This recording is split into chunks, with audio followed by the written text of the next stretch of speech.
Hi Pisces, this is Pisces Hub. Welcome to my channel. So for today's video, gagawa tayo ng daily reading for Pisces sa araw na ito. Okay, so alamin natin kung ano yung mga posibleng mangyari, mga gabay mensahe ng ating tarot card for Pisces na nanonood ngayon. Okay, so reminder lang na ito ay general reading po. So, pwede pong mag-resonate Pisces, pwede pong hindi. And welcome po ang lahat ng gender, babae, lalaki, LGBT, ay pwede po ito sa lahat po. Okay? Kahit kanino, kahit sino, basta tugma, take lang. Okay? And this is a timeless reading Pisces. So, kahit anong araw, buwan, taon mo ito napanood, basta tugma sa'yo, take mo lang. Okay? So, alamin natin kung ano mga posibleng mangyari, mga gabay mensahe ng ating tarot card for Pisces na nanonood ngayon. Any messages po for Pisces na nanonood ngayon, mga gabay mensahe, mga posibleng mangyari for Pisces sa araw na ito.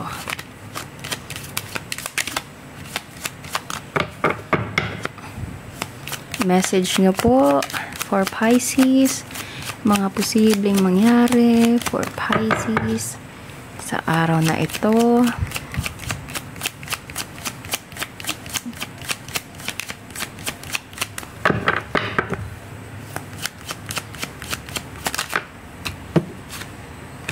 The Hanged One,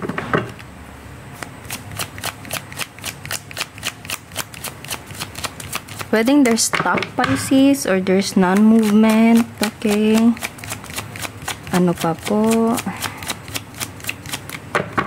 Messages niyo po for Pisces sa araw na ito. Mga gabay mensahe, mga posibleng mangyari for Pisces.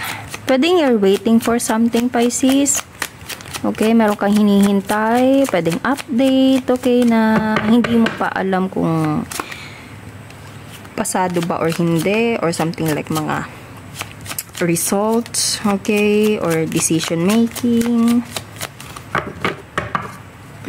Ano pa po yung mga posibleng mangyari po for Pisces sa araw na ito? The Judgment.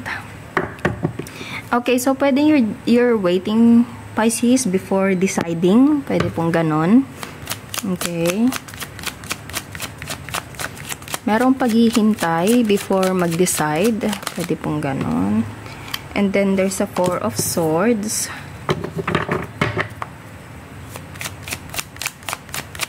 Ano pa? And, King of Swords. Okay, so pwedeng yes, you're thinking about something Pisces, or you're dealing with someone na merong iniisip po, okay? And pwedeng ito ay merong decision making, pwedeng merong paghihintay kasi ang nauna is the Hanged One and then nasundan siya ng the Judgment card. Okay? And pinag-isipan to ng mabuti, Pisces. It's either this is you or you dealing with someone na ganito po, okay? With King of Swords, this is someone na parang anong tawag nito? Parang intelligent, okay? Kumbaga more on thinking. Okay, and pwedeng you're dealing with a masculine Pisces or you are the masculine energy, okay? Or pwedeng ikaw ay feminine, kahit sino po. Basta yung pag-decision mo Pisces or this person is parang pinag-isipan ng mabuti po, okay? And kumbaga after receiving whatever the Hanged One na hinihintay, doon na gagawin yung decision na iyon. And the Four of Swords is, ito na yung parang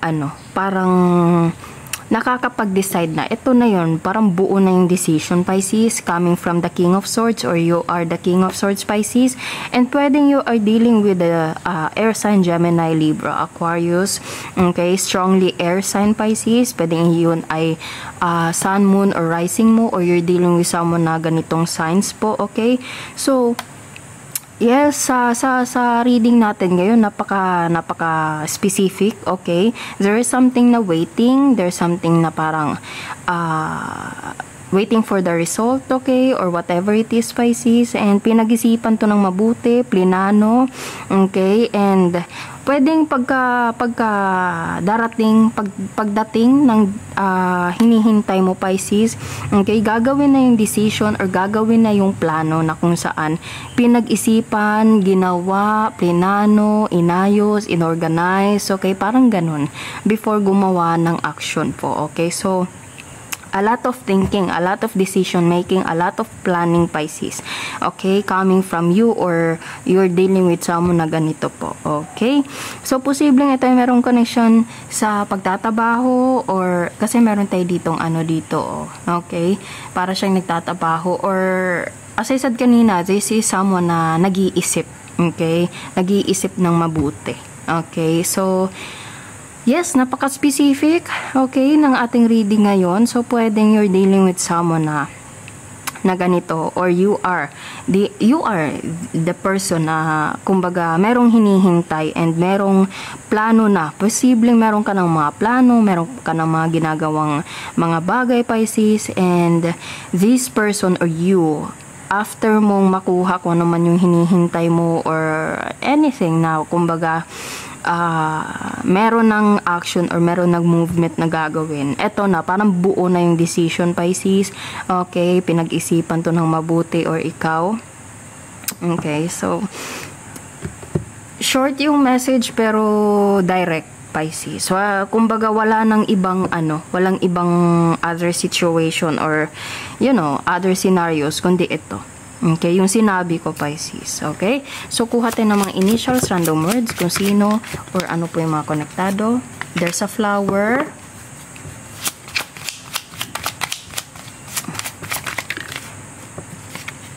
Eyes.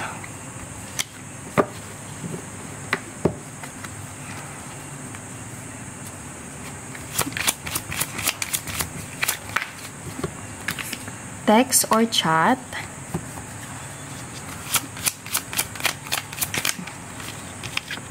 Letter T.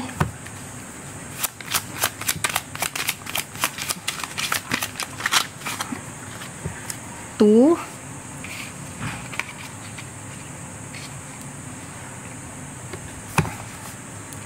Flower, text or chat, and then there's a eyes, two, and then there's a P. Ano pa? And travel.